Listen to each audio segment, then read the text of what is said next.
સુરત મહાનગરપાલિકા દ્વારા ચલાવવામાં આવતી સિટી બસ અને બીઆરટીએસ બસને લઈને વિવાદ સતત સામે આવતા રહે છે। ખાસ કરીને સિટી બસની અંદર ડ્રાઈવરો જે રીતે બસ હંકારે છે તેમજ કંડક્ટર મુસાફરો સાથે અસભ્ય વર્તન કરે છે। આવી ઘટનાઓ સતત બનતી રહે છે। ફરી એકવાર રૂટ નંબર 305 પર મહિલા કંડક્ટર દ્વારા મુસાફરો સાથે ખરાબ વ્યવહાર કરવામાં આવ્યો હતો। સુરત શહેરમાં ચાલતી city bus route number 305 Piyush point પાસે એક મહિલા દ્વારા ટિકિટ માંગતા મહિલા કંડક્ટરની દાદાગીરીનો વિડીયો સામે આવ્યો છે। આખી જ બસને ટિકિટ આપી નથી। સુરત શહેરની 70 થી 80% બસમાં ટિકિટ વગર જ લોકો મુસાફરી કરે છે। ટિકિટ માંગવામાં આવતા કંડક્ટર દ્વારા એવું કહેવામાં આવે છે કે મશીન બંધ છે અથવા ટિકિટ છેલ્લે સુધી આપતા નથી। આવું ઘણા વર્ષોથી ચાલે છે, પરંતુ બસ સંચાલકો કે અધિકારીઓ આના પર કોઈ ધ્યાન આપતા નથી અને તેનાથી મહાનગરપાલિકાને મોટું નુકસાન થતું હોય છે।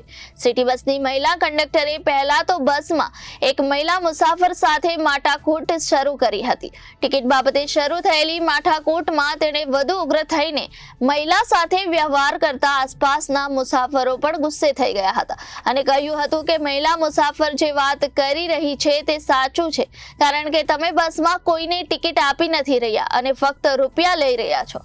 અમે પણ ટિકિટ માંગી, પરંતુ અમને પણ ટિકિટ આપી નથી અને મહિલા સાથે તમે ખોટી રીતે વ્યવહાર કરી રહ્યા છો। તેની સામે મહિલા કંડક્ટરે કહ્યું, તમારે જે કરવું હોય તે કરો, મેં બધાને ટિકિટ આપી જ છે।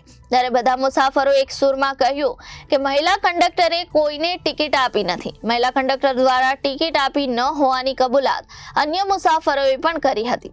સિટી લિંકના કોર્ડિનેટર પ્રવીણ પ્રસાદે જણાવ્યું કે અમારા ધ્યાન પર આવ્યું છે કે આ વિડીયો સોશિયલ મીડિયા પર મૂકવામાં આવ્યો છે। મહિલા કંડક્ટર દ્વારા મુસાફરો સાથે આ પ્રકારે અશોભનીય વર્તન કરવું એ ક્યારેય ચલાવી લેવાય તેમ નથી। મહિલા કંડક્ટર સામે ડિસિપ્લિનરી લેવાશે। મહિલા કંડક્ટર હોય કે કોઈ પણ વ્યક્તિ હોય, મુસાફરો સાથે આવું વર્તન યોગ્ય નથી। દિનેશભાઈ, ફરી એકવાર બસની દાદાગીરી કરતા કંડક્ટરનો વિડીયો વાયરલ થયો છે, કઈ રીતની ઘટના છે?